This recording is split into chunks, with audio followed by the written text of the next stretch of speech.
One of the most restrictive yet important parts of Reclamation algorithm is the early game.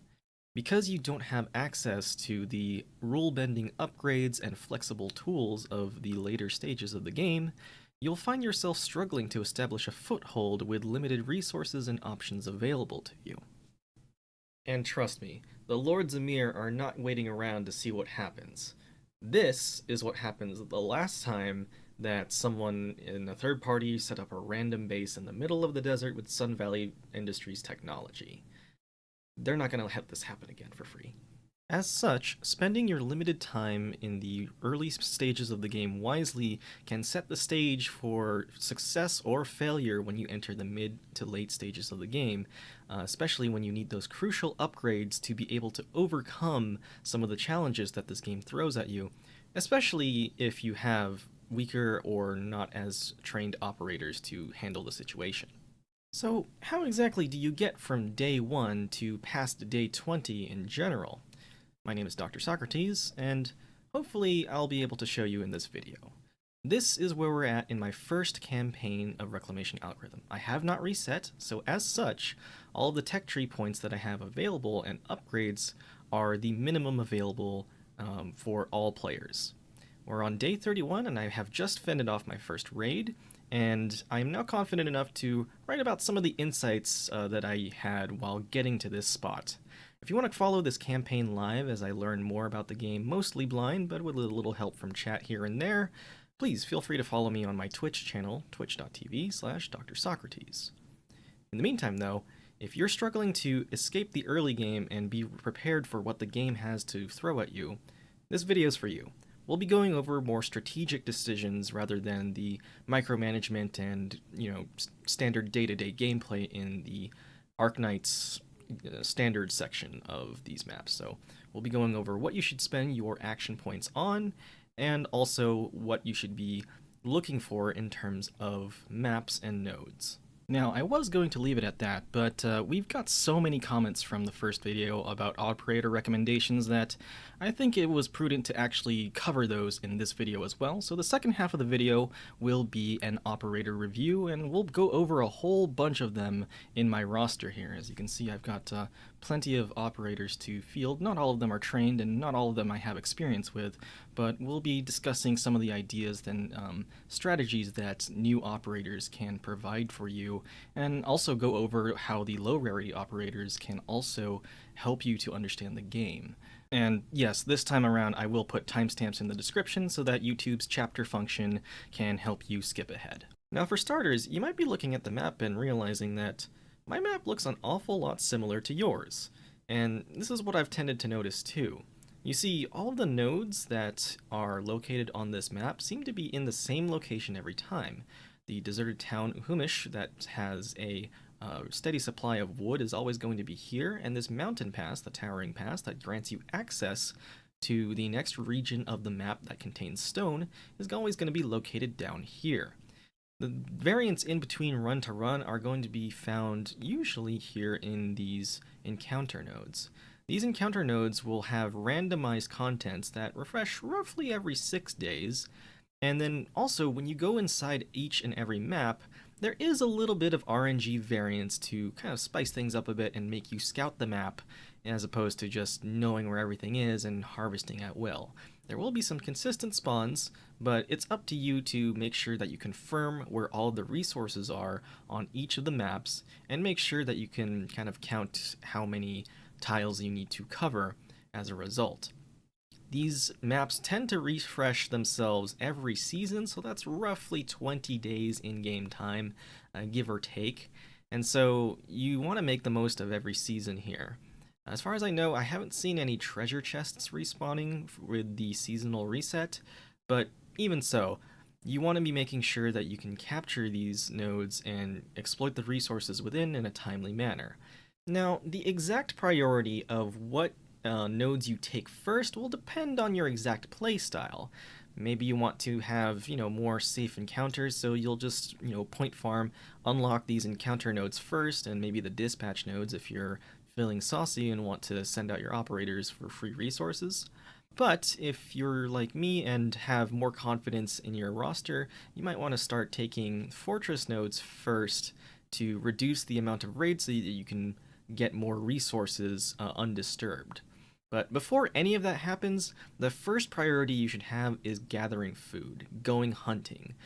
Hunting is the most important thing that you can do in the early game to stabilize yourself, because without food, your operators quite literally cannot do anything. They can't even defend the base. You'll find that a steady food supply is going to fuel all the other resources in the game. Food can technically be turned to more food. Just add a few operators. Or you can turn it into wood, stone, whatever. Food is going to be the backbone of your action economy in Reclamation algorithm, and when more food, you can take bigger squads, which can compensate for the lack of a carry, or just having multiple operators to do what one higher strength operator could do alone, right? This is to give you more wiggle room and room for mistakes as you go clear these maps. And don't be too hard on yourself if you don't get a perfect clear on every map. Try to get at least maybe 80% of the resources that you can reasonably get within a map. The 80-20 rule applies here, and it's going to save you. With this in mind, generally I would recommend trying to find special encounter nodes like this one right here, or just, side quest nodes to exploit first, or maybe you find an encounter that is kind of special and it's worth it to take it earlier so that you can enable something else. Those are the general nodes that I would prioritize day to day first. Then you should try to do dispatches earlier rather than later, because the longer you wait, the longer that you have to wait until this bears fruit. So send your operators out on dispatches early and as often as you can. Again, this is dependent on food, so if you don't have a good food supply yet, your next best choice is to go hunting. Go on these hunting maps and find meat for your early game nutritional juice, because right now your base is only limited to a couple of rice planters, and those aren't sufficient to fuel a war effort. You're going to need food first to build more of those rice planters.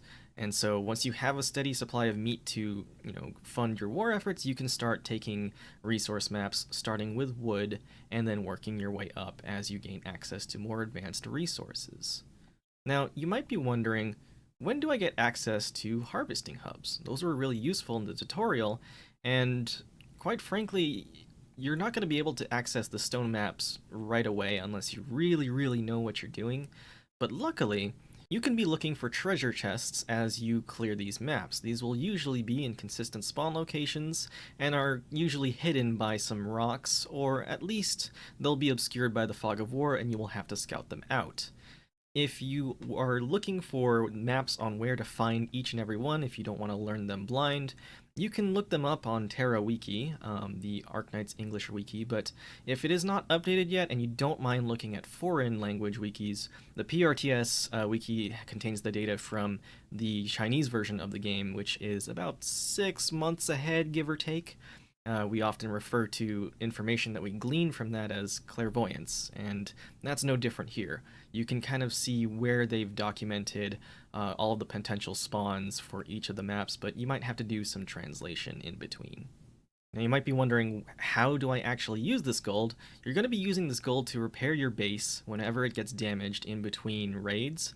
In the first game, when you had the liaison open up to you, you would visit him in base camp and trade there. This isn't the case now, so the shop has moved to these little gold bars at the bottom here. So if you click those, you'll bring up the shop, and this should be open at the start of the game. You don't even have to have liaison in your camp. I'll double check that later on the VOD, but even so, this is where you'll be trading in gold for resources. Now, his prices change, and you might be stuck with an unfair deal sometimes, so I tend to use this as an emergency, as a last resort, rather than, putting investments in proactively, but you should be looking at sales because his shop restocks basically every 3 days alongside your save game cycle. But this is where you're going to find your early game source of stone so that you can use that to combine it with wood for more drone hubs in the early game. It's not going to be pretty, it's not going to be the most efficient, but you can get gold plenty of different ways. Treasure chests is one, but every raid you fend off will also yield a lot of gold. Fortresses in general will also have a large gold bounty attached to them, and major objectives will have that too. Some encounters will reward you with gold as well. Once you start collecting resources, the priority of what you use them on will come down ultimately to personal preference and playstyle, but for me, this is how I tend to allocate my resources. Always, always, always, whenever I can afford harvesting hubs for the material that I want to harvest, I will buy them first. For example, this sawing harvester hub is the one for wood. We need 7 wood and 1 stone. Whenever I use these in missions, I tend to try and replace them ASAP. You might not have enough stone to do this in the early game, and so you might have to rely on more pack mule operators to haul away the wood that you chop, and that's perfectly fine. Sometimes it's not really worth it to deploy a harvester hub on a patch with not very many trees, because you'll probably lose out on the efficiency from having to put in wood to get more wood. And so it's better left to other operators to just kind of pick up the slack there. Bear in mind that this wood harvester can gather any resource in the game, but they will have a bonus damage to gathering from wood thickets here. So if you use wood harvesters on wood, they will be more efficient in damaging the wood so that you don't have to rely as much on operators with high DPS to flatten the forest before the drones can pick them up. But by and large, drones will be the best way of gathering resources in this mode. Apart from that, whenever I'm out in the day-to-day operations, I'm going to put that in the priority first, because building up my base will have to come later, because the base constructs here for building walls and stuff, those tend to get pretty expensive pretty fast. So after I'm done getting all of my harvesters back, such as, harvester hubs, water pumps here, then I'll be looking for I'll be saving resources for map-specific boosts. Maybe I'll take a couple of pieces of artificial high ground to put my ranged operators in a better spot to support. Or I might be taking some roadblocks to, play with enemy pathfinding a little bit. More options will become available to you when you upgrade your HQ, so don't worry if you don't have these just yet. Just work with what you've got and see what you have available. All of these are useful in some way, shape, or fashion in some situation, and it's worth it to experiment and see whether you like these or not, depending what your team composition will support. Afterwards, you're going to be wanting to invest in headquarters exclusive constructs. These can be placed both in your forward base camp for strange territories and your main base. The planting box group in particular is of importance here. It costs 10 water and 30 wood, and it's going to give you a certain amount of rice every day with a bonus chance to double production once you have a level 3 headquarters and you unlock these nodes on the tech tree. Like I said before, food is the backbone of a good economy and reclamation algorithm, and it allows larger amounts of flexibility in how you play and how you deploy your operators. So again, food is the most important resource here. You want to be building as many planter boxes as you can and as your HQ level allows. You can see I have 8 deployed, which might be more than what you can deploy currently, and you're going to have to increase this cap by upgrading your headquarters, which is honestly going to be the next and probably most important thing to spend your resources on. Usually these will have prerequisites to upgrade, both in terms of what you've built already and the material costs. So you're going to have to be looking for these materials and planning ahead to see, okay, can I get this many materials by this day to get these headquarter levels? You'll also notice that at headquarter level 3, you'll unlock access to logistics operators. These are operators that you can bench, basically, for not being able to deploy them, and you'll get class-specific upgrades that are passive and apply everywhere.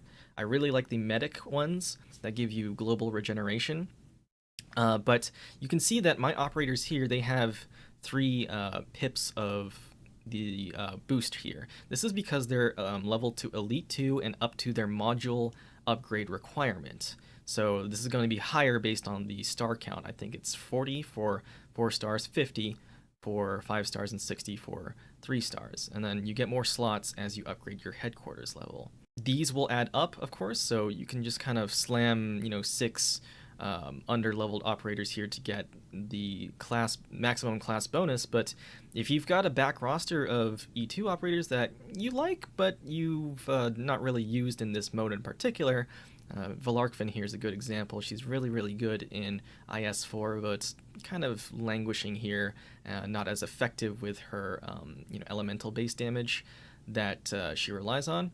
You can just kind of slap her on the bench here and have her give the supporter class buff, which is all resources take 12% more damage. Also a really good one. Now, as you are taking and scouting maps, you might be wondering, okay, what's a good pace that I have for myself? I'm going to recommend the Lush season for this one. You can kind of see on the gauge here that I'm in the middle of monsoon season with 8 days left, each season roughly being 30 days in-game time, and you can kind of see that this arrow starts over here and creeps steadily up, and you can kind of see how many days you have left in the season. Now, Lush season has no negative effects, it's just a neutral season versus monsoon season here that I'm in now. Having block -1 has really messed me up and forced me to supplement fast redeploy operators with food that can boost their block count, usually made with crab meat, basically. This crab shell rice, for example, is a good one. Or you can try the crab sashimi. You can make it with 2 to 3 crab meat based on what you have. And this is also another reason why hunting is very important, because food will allow these sort of rule-bending options available for your operators to act more efficiently, and you have to sustain this. These buffs aren't permanent. They do have a day count to them, and so make sure that you kind of take this into consideration and try not to all in on one operator. You might want to spend your early food on actual energy drinks first before you start making recipes for key moments here. But one of my favorites that a lot of people pointed out in the comments is putting plus block count on your fast redeploy operators, especially gravel. This will help you to gather resources much, much faster in the early game, especially if you're short on drone hubs in the start. Now, let's talk pacing. In my first campaign, I managed to get all the way down here and reveal a whole bunch of nodes by about day 10. And so if you followed like the point farming guides, they did have a cool piece of secret tech where you can just enter and leave a map if you really just don't want to do it. I personally think that you might as well try to at least extract some resources from it, but you do you. Editing Socrates here. Certain restrictions apply. So, for example, usually like conflict zones and then like, big nodes like these towering passes or no man's lands will be unavailable to look beyond until you fully clear that node. So just bear that in mind. These smaller nodes you can scout past, but you might be blocked by progress in terms of information until you actually tackle the problem at hand. But you can very quickly scout nodes and open up options for each day in Reclamation algorithm, and the more options you have, the more you're kind of forced to slow down and consider them. But it's gonna be nice to have options when you kind of don't have all of your A team available. Maybe you can just take an encounter node and chill for the rest of the day, for instance, or you can try and field dispatch operators every time you get. So again, more nodes and more options that you have on a day-to-day basis is better, and also it will allow you to scout raids sooner. As you can see, I haven't revealed this node yet, and so this raid right here is gathering strength. I know I have to defend my base first. This wasn't a good day to leave off here on my stream campaign, but I can't see what the enemy is planning here, and that's really concerning. If you want to plan ahead. So maybe enemies are weak to specific operator combos or constructs. Having that knowledge is so incredibly important. And again, knowledge and experience rather is definitely power in this game. And if you have some of the maps, you can kind of figure out, oh, okay, I'll intercept them here because I like the map layout, or I have some existing fortifications there. Revealing more of the map is going to be more important, especially as the game goes on, and you have inclement weather kind of making things even more difficult for certain maps. Having those backup maps with the same layout but with different weather is going to be helping you a lot in the future here. And when you get to this area of the map in particular, you will notice that you'll have story events that give you a little bit more progression and also tokens. You can interact with certain folks and you can get Tuye's token here, which is a nice little HP regen passive, and Unectes here if you happen to have her. These can be very useful to you, and you might have to have access to more nodes to seek out more token side quests to get passive bonuses for this mode. And so, again, reveal the map, have options. It's very nice to be able to be flexible in this game, and sometimes having these will save you from mistakes that you will inevitably make. I know I've made a lot of mistakes here, and I haven't been playing optimally, but I've gotten a lot farther than I should have because I just kind of know to, keep pushing forward whenever possible and see what is out there and eliminate a lot of the unknowns as well. Go check in with your base camp operators and NPCs as well. They might be having token side quests for you. This town in particular, this desert town, is very important to capture. Once captured, you have like a little objective in the center surrounded by trees that you have to break down. You can do this over multiple days, but it's going to be rough, and you have to watch out for sarcasm ambushes as well. Once you capture it, you will have access to a recurring dispatch node that doesn't cost you action points unlike regular ones. And while this does put a strain on your food supply, if you've been following my priority so far, you'll have that food to kind of bankroll it and have a lot of rice in reserve to just keep juicing it, right? This isn't really as good to use in recipes. It usually results in lower tier food, and so having this available just for nutrient juice and fueling your war economy is crucial. And it's not as much as like a regular map would give. That's would kind of be broken. It's like 20 to like 30 wood. So it's not nearly as much as like say some of the smaller maps like Jagged Jungle is roughly 60 wood if you full clear it. But still, it's going to supplement your economy so incredibly well that you genuinely want to get these important nodes as soon as humanly possible so that you'll have this stockpile of incoming resources that you'll be using pretty much regularly as you harvest more wood by investing in hubs or use these for temporary boosts and the tools. Again, the more options you have, the better, and the early game is rough for not giving you a lot of them, but as you unlock more, it's going to feel really, really good and really powerful. Speaking of power, though, if you are trying to keep this wood supply going, you might notice that sometimes raids are not targeting your HQ, but they will target these outposts here that you have been getting the dispatches from. And so you can wait until then and defend on that map, but those are raids that you might have to intercept, and it could be worth fortifying this map in particular, but you're going to have to deal with the enemies that are always like kind of there. So it's up to you. It's your call. I think this map is actually quite nice for defense. You get kind of like a far away spawn point for the enemies, and then you've got a pretty good fortified area on the left with natural defenses here, so it's up to you. Now, I did mention the fortresses before, and this is really reserved for experienced doctors that have units that can take care of the problems, but you should definitely try and see and watch other people try to clear these if you can, to get inspiration on how you might tackle the problems that are offered here. In my last video, I did a recording of Battle Instincts where I basically solved the Pompeii problem with Jaye, and then I used operators that I had that can attack safely at range or who could sustain themselves under fire to basically whittle down the fortress in here and one credit clear it. You might have to come back a second day, that's fine. The extra raids that can spawn from these fortresses, they're marked with this symbol here, can get very, very annoying very quickly. And I do recommend that if you know how and you know that you are capable of taking them down in a reasonable amount of time, go for it. It's going to pay off in more action points freed up for gathering resources or taking encounters, doing dispatches.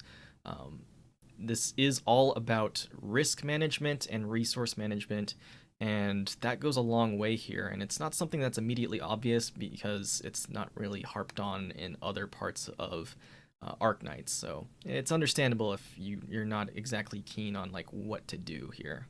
If you do have to hold out with raids, your base is your best defender. It is the best defender in the game. It has, quite frankly, absurd amounts of HP, and this is after I fought the major boss. I forgot to repair it, but it still has basically 50,000 HP and roughly 900 defense. And to these enemies here, that's not going to do much. It doesn't have any res, but that's what we have operators to actively defend it for. Now, if we go back in time a bit to a simpler time when this was still day 2, well, the first 9 days, this is roughly half in the middle of days 1 through 9 on my stream. This is what my early game base looked like. I know that we have spawns from the east and west, and they're just going to kind of mosey on down. And what's important to note with the base here is we have just these class 1 battlements. They're not going to hold up much, but you know, high ground operators are needed to support your melee operators, especially healers, right? So you're going to want to have that at your disposal if you don't have a good melee lineup. Me personally, I have all 4 ambushers in my roster, so I would like to just, you know, showcase a recommendation here to just lay them down for some reliable AoE melee damage that you don't have to keep healing. And then you can use other operators as other extra sources of damage or support as needed for those early waves, which are mainly melee based. Here's a later raid on roughly like day 14 of the first campaign, and you can see what I mean here.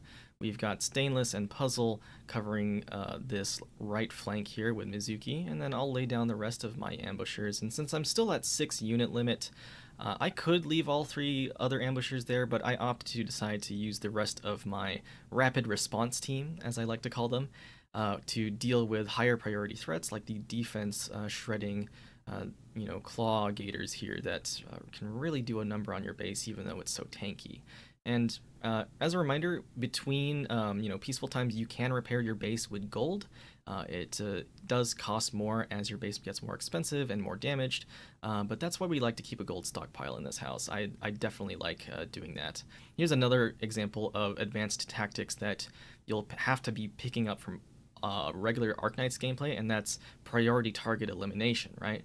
The tower defense aspect of Arknights can be set it and forget it, but if your composition isn't strong enough, or if you're hamstrung like I am here, you can use other playstyles to kind of compensate for that and really address those big threats that come your way that'll deal a lot of damage. You can use strong operators, we like to call them heli drops, to take them out before they become a problem as you play. Now, on another note for early game base building, this is what I ended up settling on later. I found out the hard way that, again, these battlements here do not affect the melee enemy pathing, and so what you'll find out is the spawns will funnel into this choke point here, but if I don't put in the roadblock type blocks here that you can't deploy high ground operators on, they will kind of fan out to all 3 tiles, and they will take out these pieces of high ground, and maybe like some on the way if the diagonal gets really unlucky and they start blocking it. So make sure that you have relatively straight paths. I believe that the tutorial was a really good example of this, because you can see in the tutorial-based layout, if you manage to find some footage or go back, I'll scrub to that in a second, you can see that their pathing had very solid straight lines, and then on the corners here they would have the roadblocks before putting in high ground tiles and making sure that you have only one inlet and outlet for enemies to go to. The base building meta has changed from Reclamation Algorithm 1 to the current version, and so class 2 roadblocks here aren't no longer camouflaged. It's going to be a late game upgrade, and so we're going to have to devise different ways of dealing with ranged units that will target these first and break them down, but we'll get to that in a more advanced base building tutorial. This is just going to be early game stuff that's cheap to build and resource efficient, depending on what kinds of teams you want to field. A special note that the first major boss that appears roughly on, they get to your base roughly on day 30. This is more or less the layout that I ended up using to defend against that. So if you can start putting down certain tiles or blocks that will benefit future layouts, it's going to be nice. You do get 90% of the resources that you sunk into any given fortification if it's at full health and you salvage it. But resources are nice to have, and if you want to be frugal, then you can try to start planning ahead in advance for when times are tough and you don't have the flexibility of sinking more resources towards a new base layout. Alright, let's travel back in time here to the tutorial base, and you can kind of see what I mean here. I'm going to pause in just a moment here to kind of look at the layout. And you can see some advanced building techniques actually at work here. So first off, you can see that the headquarters is fully surrounded and we've got a full complete wall off down here. You could cover more ground by going diagonally, which is what you see in the corners of the base. And this is a little bit of a resource efficient way to kind of force spawns to take the long way, like the even longer way around, so that you have more time to set up your operators without necessarily having to have vanguards for days here. I'm not quite sure what they're doing with the block towers here, the kind of portable defenders, as I like to call them, but they're there. They can soak up damage, I suppose. And this is a sort of, a masterclass in advanced base building ish. Yeah, I mean, there's like temporary or the natural high ground blocks over here that they don't really seem to make use of, but they are doing a little bit of synergy here with the swamp tiles and the trap net launchers to lock things in. And they gave you Corrosorome in this mission as a good example of placing a blast caster on this tile and just flavor blasting them to hell and high water, or you can have them go here and make use of the tankiness over here if you so choose. But always note that we have that corner here again for affecting enemy pathfinding, and this is a little bit incomplete. Obviously, the fan out problem is still here, but at least these tiles will be safe. I think these two tiles are also safe based on like the angle of the line that they'll use for pathfinding. So overall, you can learn a lot from the tutorial just by being observant here and making sure that you kind of note things down when they become relevant. They don't have any base infrastructure upgrades from what I could tell. You can see me pausing and panning the map here. This is a really good way to get your bearings too.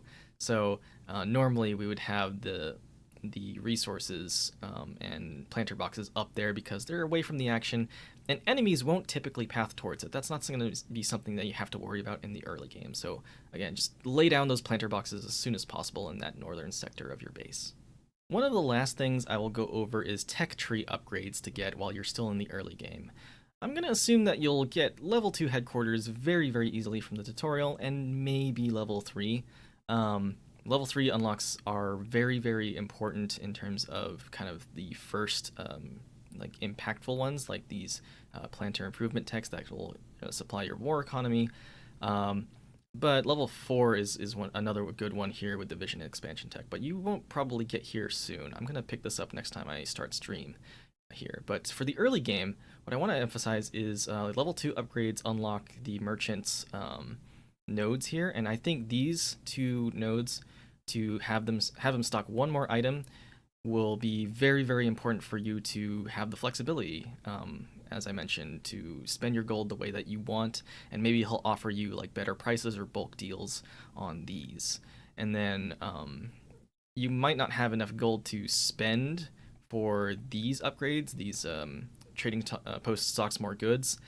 This, I think, increases the stock cap that for per item rather than the types of items.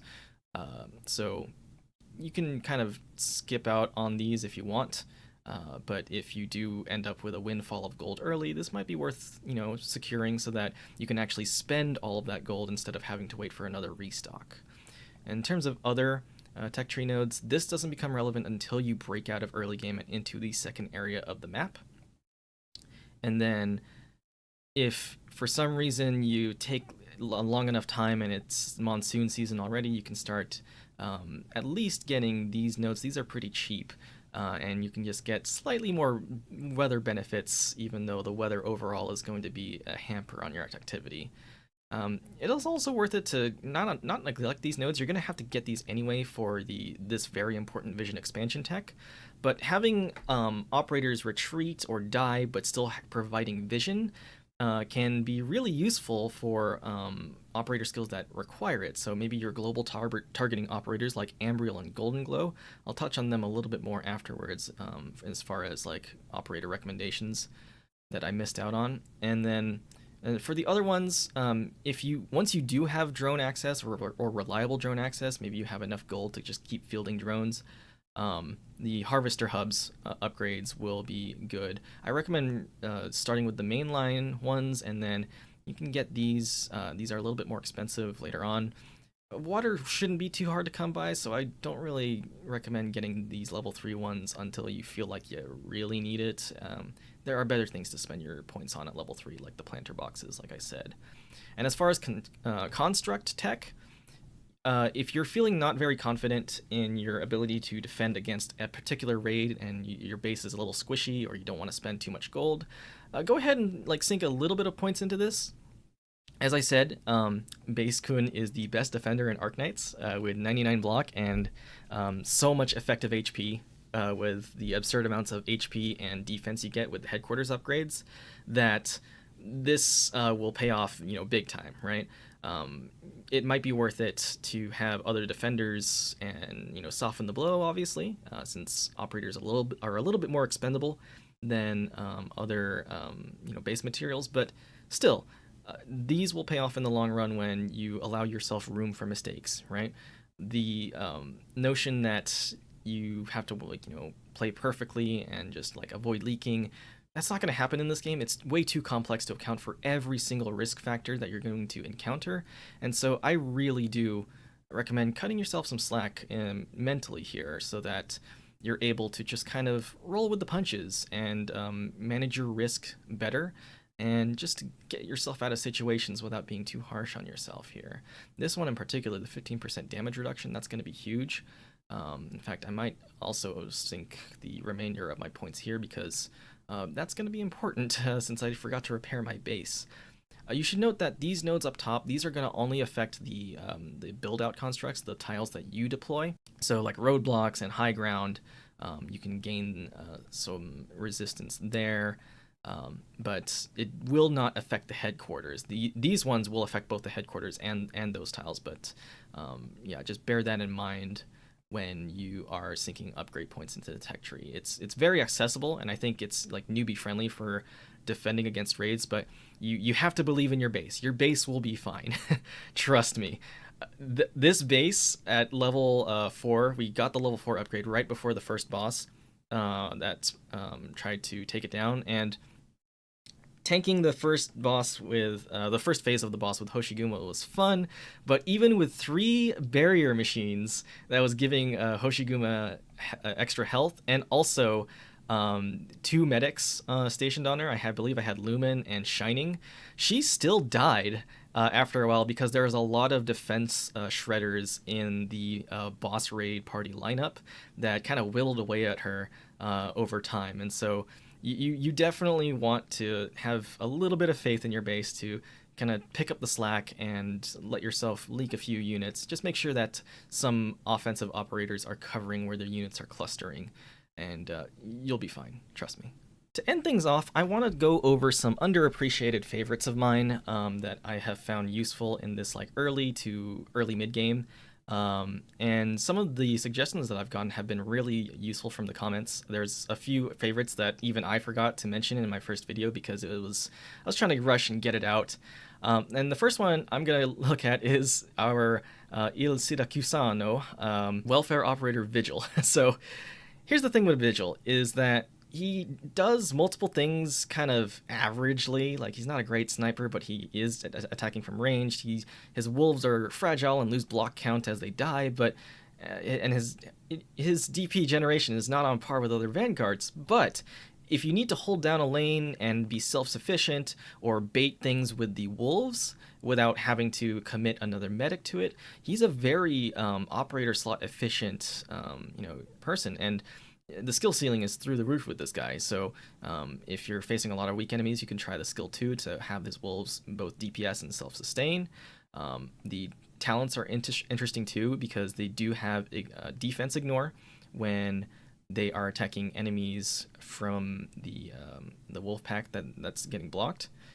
And each Wolfpack wolf counts as like their own sort of individual attack. So if you're running skill 1 and just kind of regenning them to be tanky along with the passive regeneration, they're going to be just, kind of always ready to go, pretty much. And they might be useful against particular enemies that lose defense when hit repeatedly, right? Vigil is really good at multi-hit stuff, especially with skill 3, where you get the bonus arts damage and the triple attack for his pistols. And besides being a certified Vigil enjoyer, let's take a look at one of Namie's favorite childs here. Goldenglow is one of the best casters in the game, and is, besides Click, who is another good mecha cord caster in my opinion. She sees a lot of use in integrated strategies. Goldenglow is great. Skill 2 and Skill 3 are the skills to look out for here. Skill 2 is just a really good wide coverage area that expands her attack range, and she is going to benefit from just, one less thing to micromanage, assuming that she is kept alive by, a medic support or logistics operator regeneration, stuff like that.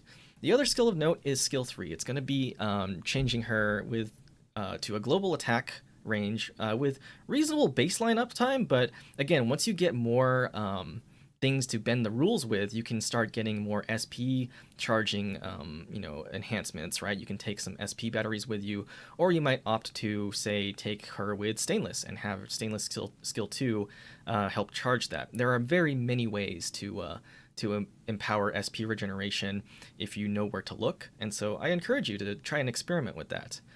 The main gimmick here that I want to highlight is that you use Goldenglow and you put her in a safe spot, or some place where she can DPS with her normal range, and then what you can do is you can spot enemies and targets for her with your other operators providing vision. So bring out your fast redeploys and just have her global target everything. That's going to be really, really fun to play with, and since she ignores an amount of resistance because of her passive, you're gonna have a lot of mileage with her regardless. She's just kind of like good, steady, reliable arts damage that can even pack a punch if your enemy is, resistant, right? They focus more on magic defense rather than physical. Another, hero that I like to tout is Stainless. I'm a certified Stainless enjoyer. The skill 2 is a good SP battery, but skill 3 basically gives operators that need offensive recovery skills to bash on his sentry, and his sentry is no slouch either.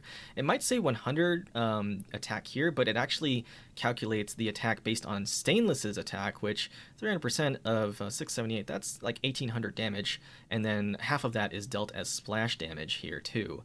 And so not only is it good for empowering your operators, but the attack range is good for scouting. You can lay down his sentries anywhere you want.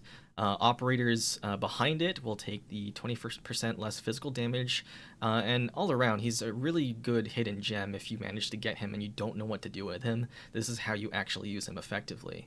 Of course, if you like big numbers and you cannot lie, go ahead and take skill 1 and buff your operator of choice, but I really like the advanced play that you can do with Stainless's sentries here. I love actually having Puzzle stationed there to like print DP while also being basically an auto turret while he and Puzzle just kind of bash on it. It's a beautiful thing to witness in, like, say, base defense or other maps that you can take him on.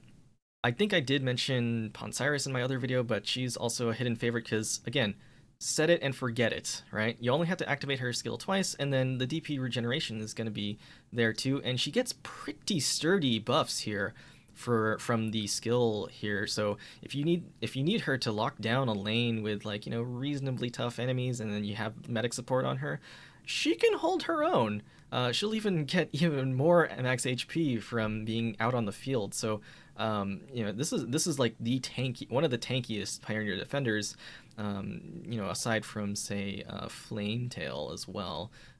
She's pretty good in the sense that her auto skill 1 actually gives her a physical dodge. So, very handy and a little bit of best-in-class stuff. I wanted to go over Kestrel as well. Kestrel in more detail. The second skill, if you put mastery points in, it doesn't affect like the skill recharge, so buyer beware on that. And I'm still going to max out skill 1 here in case I am fielding a micromanagement heavy team.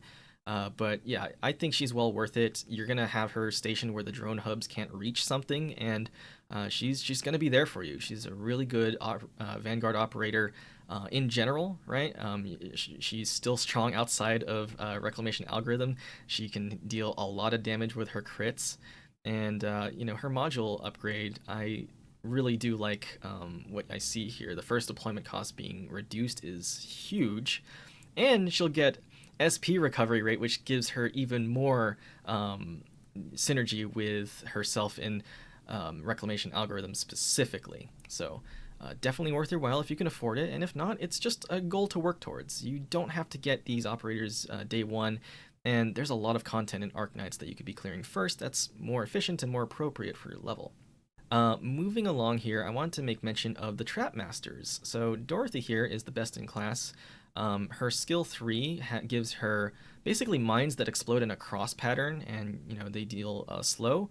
And when they explode, they will temporarily grant vision in their attack range. And so people pointed this out in the comments to me, and I'm ashamed for neglecting that. But yeah, you can basically scout what enemies are in the fog of war as long as they're not standing on the tile you want to deploy the trap on, and they will detonate. They don't have to have line of sight to detonate. They will work as intended, so to speak.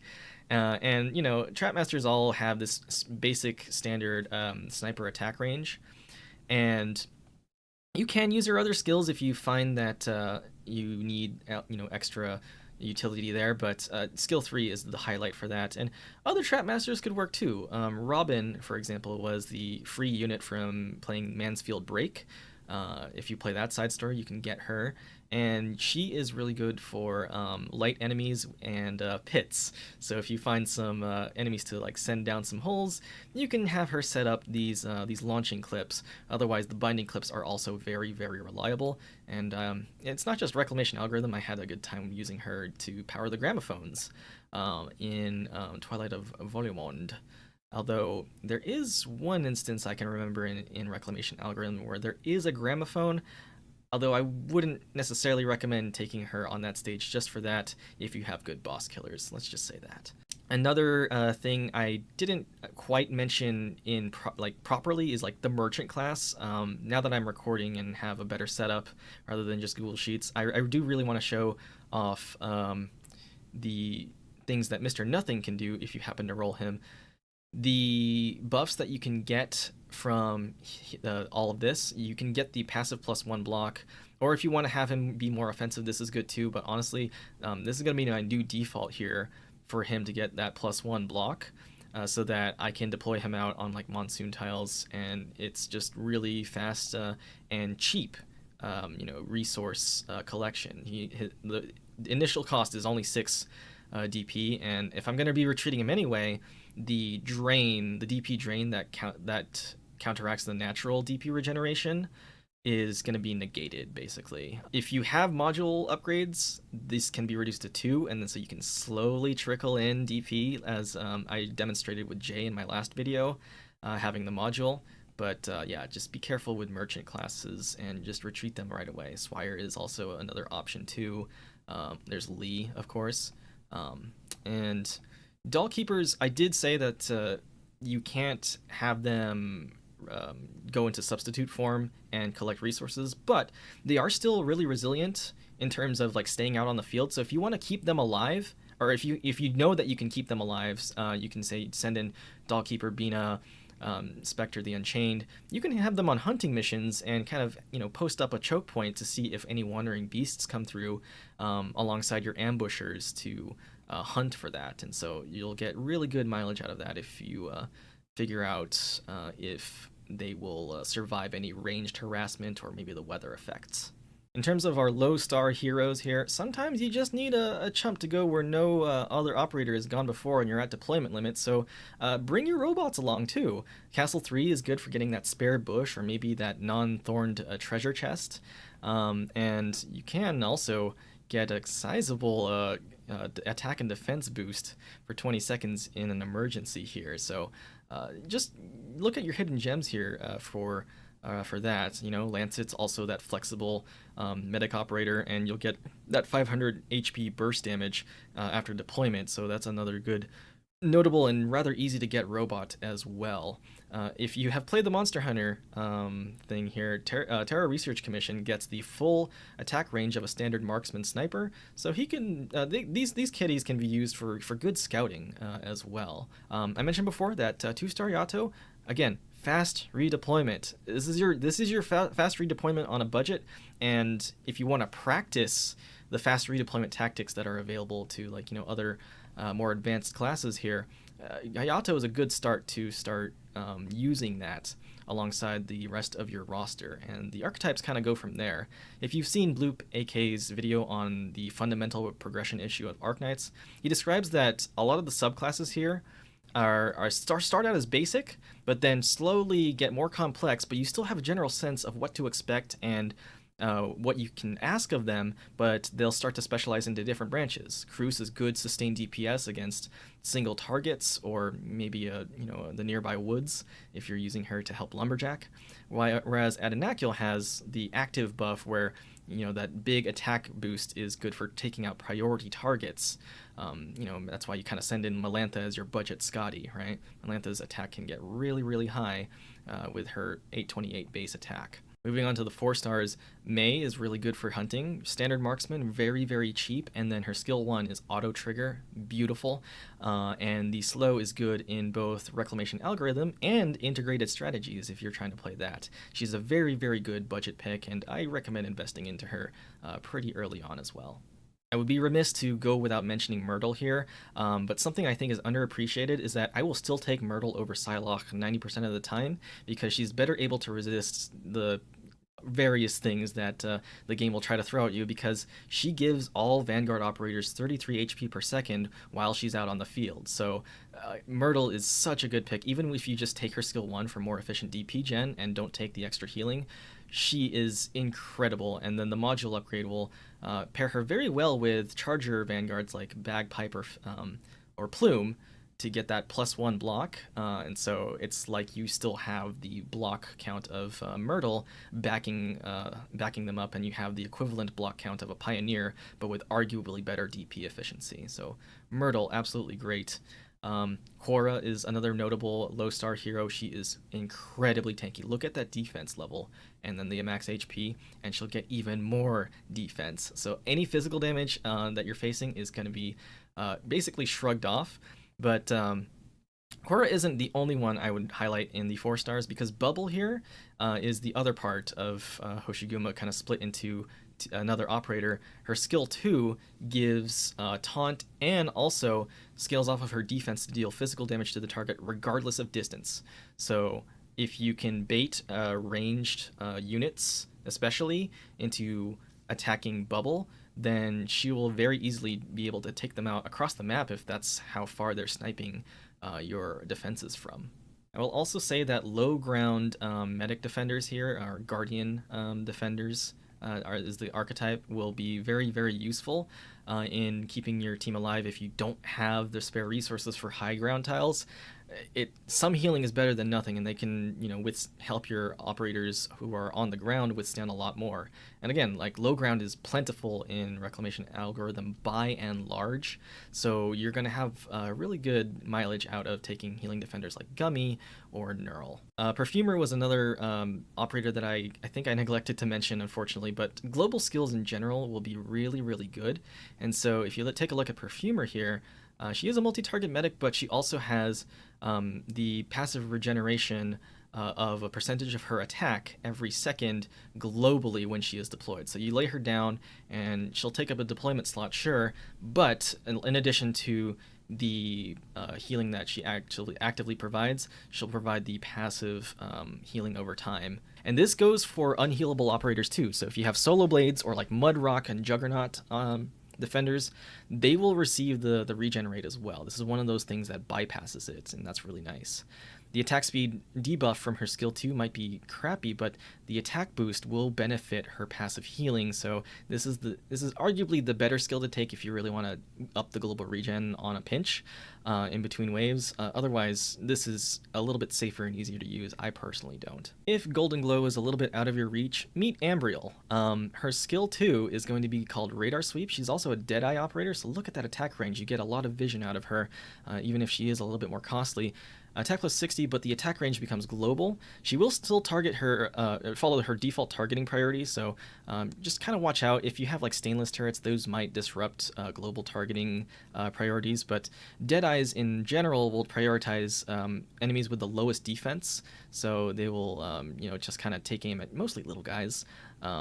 But you can use, again, Squad Sight to help her take out targets from across the map. And she also has interactions with her passive where she has a chance to stun if she's attacking an enemy outside of her normal attack range. So don't sleep on Ambriel here. Ambriel's really, really fun to use if you know how to do it right. And I remember a really good clear from, what's it called? The prison event, Mansfield Break, where you send the boss like off the map using a glitch, but Ambriel is still able to take him down because global range is global range. Reapers as a class in general are something that I missed as well in the initial video. If you have Humus here in particular, he's really good because his self-healing, he can't be healed by other operators, but he can be healed by like global regen like Perfumer. But 50 damage for every enemy hit during attacks up to block count. You can use him as a lumberjack basically. Recovery is capped at like, plus 100 HP, but you can hit every enemy in his AoE reliably here, so you can station him like alongside other melee operators that are blocking for you as an AoE physical damage source, or you can kind of station him on something that he can bash repeatedly so that he can start building his excess HP into barrier. I really liked using this on a spawn in the lower left corner of, I think it was Jagged Jungle, where the Durans are coming in, and there's majors that, because of the weird attack range, this sort of extension up into the left or right, he can actually still hit them while they're in the red box, the red spawn box. So other Reapers are good here too. Obviously, there will be better options. Special mention was made for Executor, the Exfordere here, but I don't have him built, so I can't personally attest to his power, but I'm sure he's very, very broken here, and you can kind of read up on his skills later, but he does have like very, very good self-sustain and options available. That +1 block count, obviously really, really good for resource retrieval, so more lumberjacks to add to the team. The last video I made mention of Jaye and his skill 2, and again, he is a merchant class, so he's also good for that. He doesn't have a plus block, but that's quite all right. He still gets the job done, and you can put plus block food on him if you go crab hunting and grab some crabs. She does have a silence available if you really need it, and you can support him with your other means, but this is also a really good way of healing nearby operators. It's the 8 tile radius around him, or the 8 tiles around him in the 1 tile radius. He can heal using this skill, so I personally still love to use him basically as a Pompeii killer, but yeah, get creative and see what you can do with him. I also made mention of Ethan last time, and Ethan's available in the shop to get, so you don't have to roll for him, and he's very easy to use. We've got the arts damage over time, and then the attack boost, so still physical damage, but increases the talent trigger chance to 3 times as much at fully spec'd. And this 28% chance to bind is nothing to shrug at. It's gonna deal a lot of good crowd control and increase the damage that all of your operators within attack range deal overall. And again, Ambusher's really, really underappreciated class up until now, I feel like. And it's easy to max promote him and max pot him too, since he's a shop operator. I was told that Cutter's really good too, and I can see why. Swordmasters attack twice in a row by default, and so they're really good at building SP for those offensive recovery skills, which You can very well like snowball offensive recovery stuff in general, since they have usually low SP requirements. If you put an SP battery on it, they can start regenerating SP without having to attack something, and their skills recharge a little bit faster than auto skills do, if I'm being honest. And we have that sort of SP crit as well. The skill 1's good for single target damage, and then skill 2 offers a little bit more, like, burst damage that's multi-targeting, and it's a cross pattern. But you can also hit aerial enemies with this.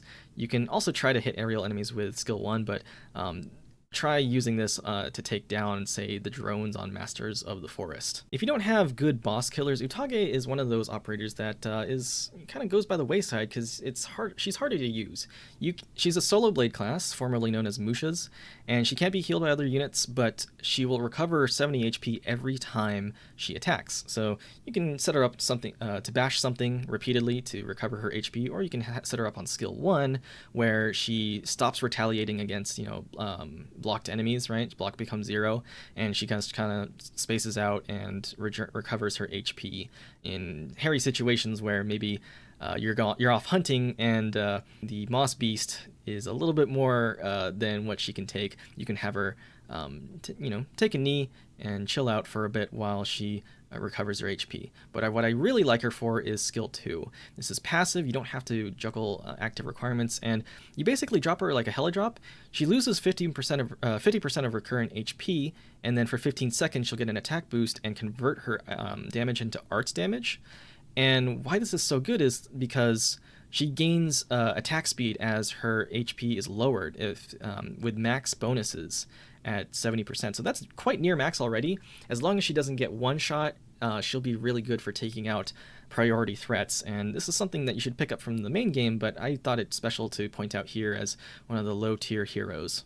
All right, I know I'm rambling a lot here, but there's just so many different things to cover, and I do want to cover a lot of it here. And these operators will be useful in all of the maps, not just early game, but in early game maps, and when you don't really know what to do yet and who to commit. Sometimes taking these operators first to scout a map before taking your A team can be a really, really good idea. And so that's why I'm kind of trying to highlight this. With Caper, she's the only loop shooter in her class. She's a shop operator, so very easy to get. In fact, let's put our tokens in right now. Because I have a lot of fun with her. Her whole shtick is that not only does she have a long attack range, but if she attacks someone in the adjacent tiles, the boomerang comes back faster. She attacks with a boomerang, and her attack speed gets really, really fast. And so what I plan to do soon is to run her on a specific boss map where I take snipers and then put her at the front of the line so that she will attack really, really fast and gain synergy from her offensive recovery skills that I run with Sniper Knights, effectively. The first skill is like, kind of what you're used to, kind of like Cruce's offensive recovery skill. But her second skill is more of, again, the not the sustained damage, but like the priority target elimination. She gets double attack basically, and then the plus 40 on top for each boomerang. And again, if enemies come within her close range of her attack, she's going to be firing those off really, really fast, and she has a crit passive as well. So really, really strong. Next up, we have Meteor as well. 4-star sniper, and honestly underappreciated as well. So the big thing that she has over other marksmen of her class is not just the fact that she attacks aerial enemies first. That's kind of like a bog standard feature, and you should definitely take advantage of that when you can. But she has defense reducing tools. So her skill 1's more lazy. It's just a crit, and then the 5-second debuff for the 30% defense reduction. The more defense an enemy has, the better this gets. Versus this one, this is more for like groups actually. So this is 170 attack, and then it is a multi-target of up to 5 enemies, and it's the same defense targets, defense debuff, just a little bit stronger for 5 seconds.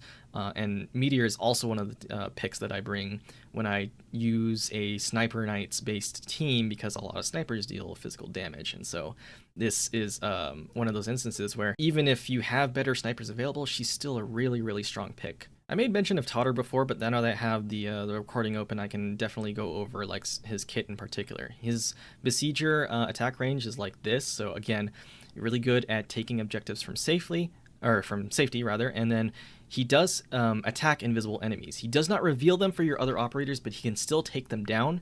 and he gains an attack boost against when there's invisible enemies in range, and that attack boost applies to his multi-targeting skill 1 if he happens to be, or his skill 2 rather, if he happens to have at least one invisible enemy in range, so you'll get more mileage out of him. He's very cheap, very easy to promote, and again, 4 stars in general will teach you like the core concepts of the more advanced classes in Arknights. Speaking of first video mentions here, Lunacub, right? Our camouflage Deadeye sniper. Again, her skill 2 gives her insane attack speed, but she only has 5 seconds to kill a unit before her camouflage is disrupted from her talent here. It is upgraded at E2, but even E1 you already get the talent and whatnot. And the attack speed buff still helps her like try to get more kills. And she is a Deadeye, so she'll target the thing with lowest defense, so that will also help her to get kills on kind of weaker enemies. The skill 1 I really don't think is worth your time unless you really need to overcome defense boosts, because Deadeyes do start off with pretty high attack to begin with. So again, really good pick, free vision, very protected with camouflage, and just another pocket favorite that you might not have considered. Wanqing here, for the most recent event, he's the welfare operator, so you can get him for free by playing the first 4 stages, I believe. He's really decent and easy to use, actually. His kit is pretty straightforward. He's just a flag bearer, right? Just like Myrtle. He doesn't get the natural HP regen, but he does grant max HP to the surrounding 8 tiles, and then if you have them face the direction that he's facing in, he's kind of like a wind guy. He's got like a little kite. Very thematically appropriate. They'll get even more of a bonus from that. So really nice to station as a support operator that both provides DP and tangible benefits. The skill 1 is the standard flag bearer skill 1, and you can just use him for that if you just want an extra flag bearer.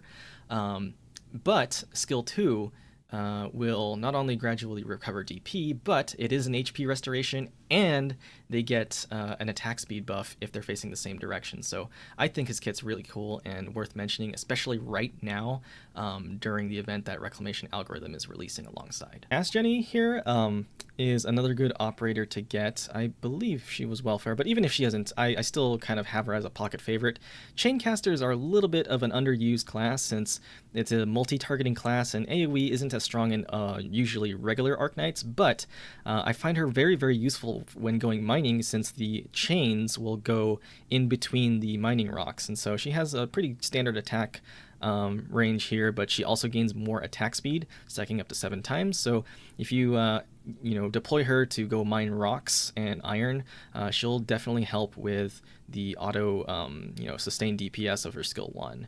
Skill 2, obviously you've got multi-targeting and even more chains technically, and then the attack range, but I really just camp skill 1 on her, and it's really solid. I'd mentioned Valarkvin earlier as being benched for logistics, but Highmore might be one of the other ones that you put on the logistics operator slot, because if you raised her for IS 3 and just kind of put her back on the bench, she'll provide that guard upgrade, and so it's another one of those examples where she might be better in another mode, but you can still benefit from her in Reclamation algorithm. We're starting to get into the later rarities of the roster that I have to personally speak about, but Platinum here can get a passive attack range buff from this. It does require a little bit of setup time, but again, set it and forget it, and she's also really cheap to deploy. So again, vision and knowledge is power, so use her if you need to scout or overwatch an area.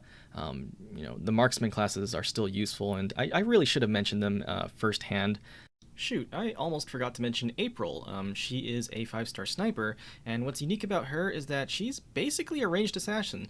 The skill 1 is like typical of your snipers, right? But skill 2, after deployment for 20 seconds, you get increased attack and you gain camouflage.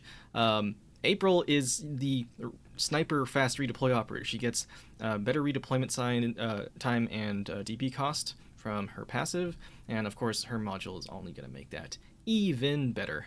So definitely see where you can place April. She's kind of like a junior Lunacub that's more flexible, right? So Lunacub is like meant to stay in place, serve in an area. April's made to get in, get out, and get the job done fast. I'm going to bring up Waai Fu as another fast redeploy operator. She doesn't see as much popularity as Red because hard stuns are hard stuns, but skill 2 offers a silence that's AoE.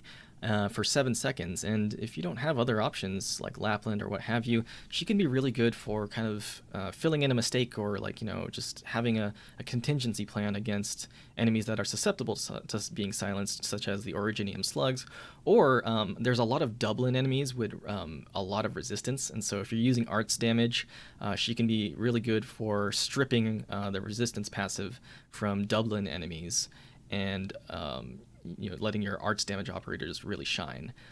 If you don't know what Dublin enemies are, you have to get farther into the main story to start fighting them, and this is why I think that Reclamation algorithm is definitely soft-gated. Not hard-gated, but soft-gated by experience, because you'll know what to do against certain enemies if you have fought them before and you've seen them in other contexts. Here's another sleeper hit, quite literally. Kafka. Her skill 1 will basically is a sleep bomb.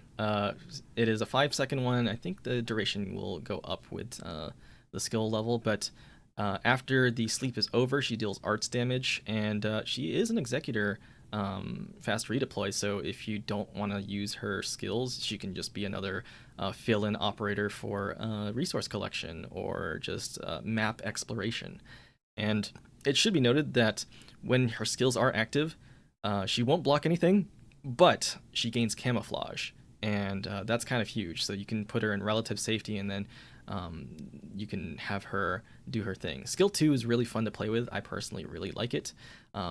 She will deal burst damage in a tile that's like roughly like 3 tiles in front of her.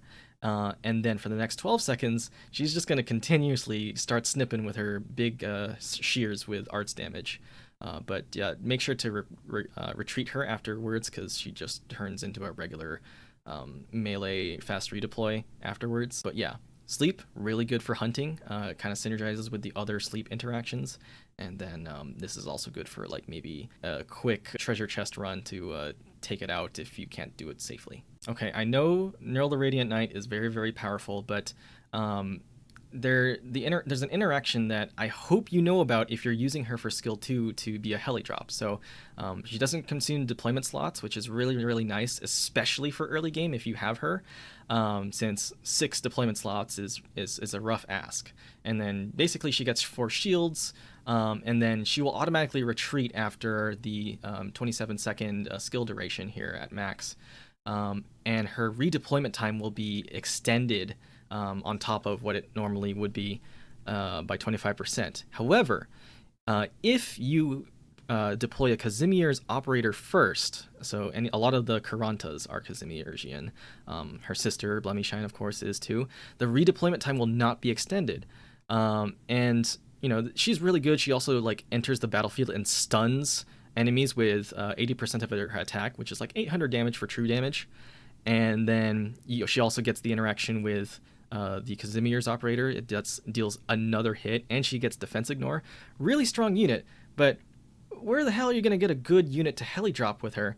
That's when you pull out Gravel. Gravel is Casimir's unit, and you can find out about her in those related stories. But yeah, if you pair Gravel with deployment cost reducing food, she'll be roughly on par, if not faster redeploy than Nearl, and you can basically drop down Gravel for free to bait stuff and gain vision, so that Nearl's stun will land properly, and you just drop Gravel and then Nearl, assuming that you have the DP.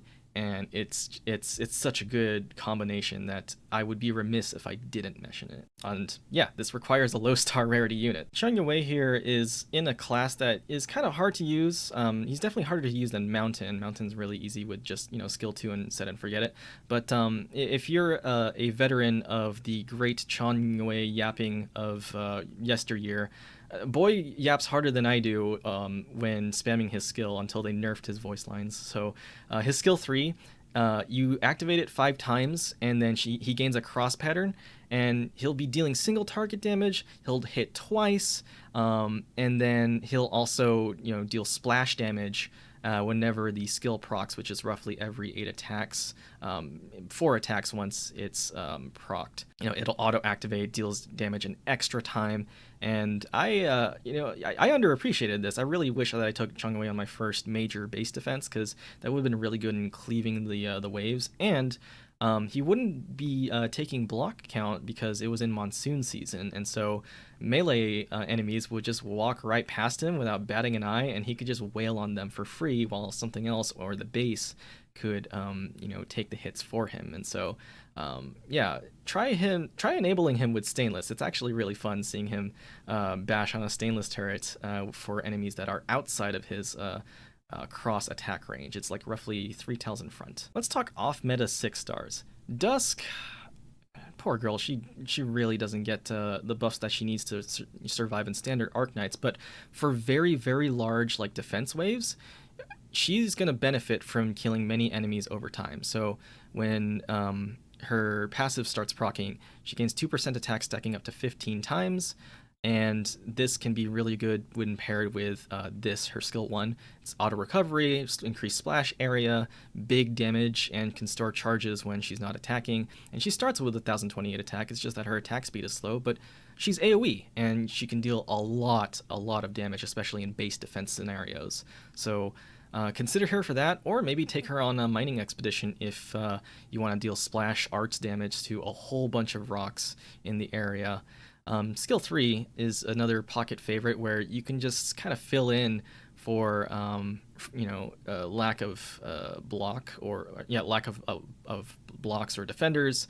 When you just kind of summon her freelings on empty tiles, those will start to soak up a lot of different mob damage and all that. So the attack range increase is considerably expanded too, so I definitely appreciate that. Whereas also skill 2 is just it's kind of similar to Gitano's skill 2, so if you're kind of looking for a reference point, Gitano is kind of like a junior Dusk that you can try out to see if you like using. Most people don't, but still, AoE gets stronger in Reclamation algorithm due to the sheer amount of enemies in raids. I did mention Fartooth last time, and I made mention of her infinite long straight line skill 3. But she doesn't get much use otherwise, but here she gets that skill for base defense maybe, but you can also take skill 2 and she can attack any blocked enemies outside of her attack range. She gets a great attack speed boost as well. She'll get a free attack boost from not taking any damage, so oops, go back there. And then, obviously when she's E2'd, she can also get aggro reduction, and she'll ignore physical dodge when the skill is active too. So it's really good for those evasion units that really kind of mess with you a lot. So really good pocket favorite for Rec Alg, especially if you're using her with fast redeploy operators that you will often send into the fight and have them block something. Incantation medics are also a class that I neglected to mention, but they're self-sustaining, right? They can shrug off harassment, but you got to make sure that they're always hitting something. So if you don't have global regen to cover stuff like acid rain, they might fall prey to a stray enemy wandering around. Reed is the best in class here. We don't have all of the wandering medics that we could have quite yet, and I am missing one from Gasha here, so I only have Reed and Hibiscus. But even then, they are solid examples of what they're capable of doing. They are referred to as pharmacists here, and that strikes me as really funny, considering that I actually do have a PharmD, and I could have been a pharmacist if I chose.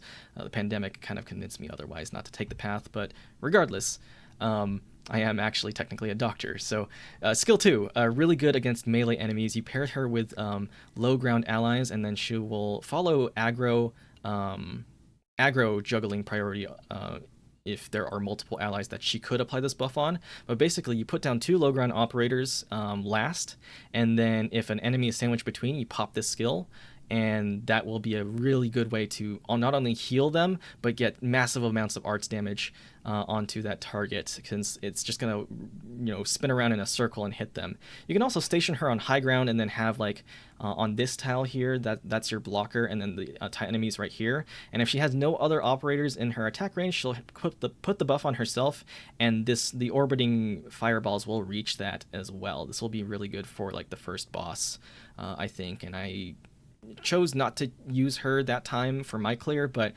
definitely consider skill 2. That's kind of slept on versus skill 3, which is basically straightforward. Multi-target, she hits harder, her debuff lasts the entire skill duration, and if she kills something while the skill is up, it blows up and starts spreading fire to other enemies, and you can get a really nice cascading chain reaction with this. And so try it out on base defense as well. This is also really potent against the very, very large waves that you'll have to fight through. Oh yeah, and even though Hibiscus doesn't have like any AoE, if it's still like a single target lane that she has to hold out against that kind of fires back or has reflect damage, they're really good in general of just healing it right back up. You just attack and deal damage and you take it, but you heal it right back up. That's the incantation medic way. Speaking of harm assists, by the way, really thankful to the person in the comments who pointed out that Falanic has become one of their new favorites. And so according to them, her module will start giving her shared elemental or shared environmental damage reduction. So there's a lot of environmental hazards in Reclamation algorithm, and her module gives 25% of this damage resistance that she gains in E2 to other operators within her attack range, basically. So it's really, really nice. She herself gains status resistance, so stun, cold, and freeze won't be too much of a problem for her, or at least less of a problem. And she was the harm assist before she was cool, or before it was cool, basically. May not be 100% uptime. Skill 1 is easier to use, but I really liked this little gimmick, even if it's not that good in the grand scheme of things.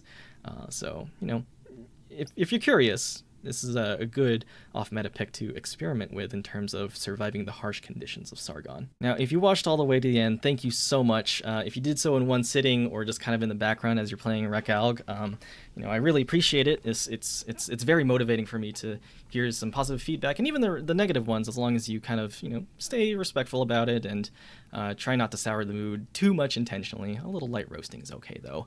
I know I yap too much. So if you want to catch the rest of my current campaign here, I'm still streaming it on Twitch. I'm recording this video and editing this right before I go live and start streaming. I needed a little bit of a break because my last stream was 7 hours straight through the night, and my god, it was so fun. So yeah, we'll be clearing out more of the map here to gain some insights and hopefully cover some more ground. And I really hope this kind of helps you put into context all of the things that I said in the first video in terms of like what decisions you should be making, what to kind of go for first and stockpile resources, and where to put it towards and expand outward as you unlock more regions of the game and more tools to play with, such as our beloved SP batteries or the barrier generator, more deployment slots or options to turn iron into gold. It just goes on and on. And there's a lot of new stuff still to cover that is different from the first Reclamation algorithm. So you're going to be seeing a lot of mileage out of me in the next coming days, hopefully.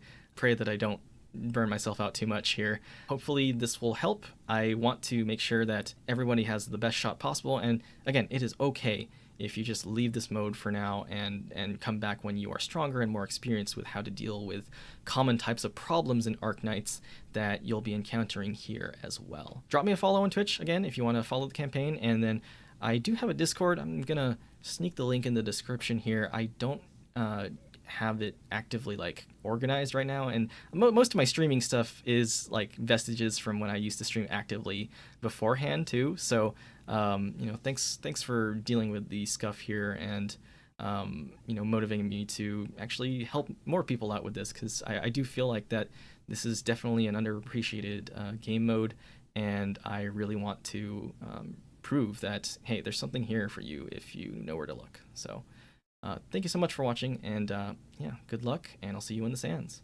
Also, please do keep leaving tips in the comments. I really do appreciate having those, and I know it's it's hard to take people's word at it, but like this is still like really new unexplored territory, and a lot of experimentation is going to be done, and I can't do it all. Like I literally don't have every single operator to personally attest to and have built.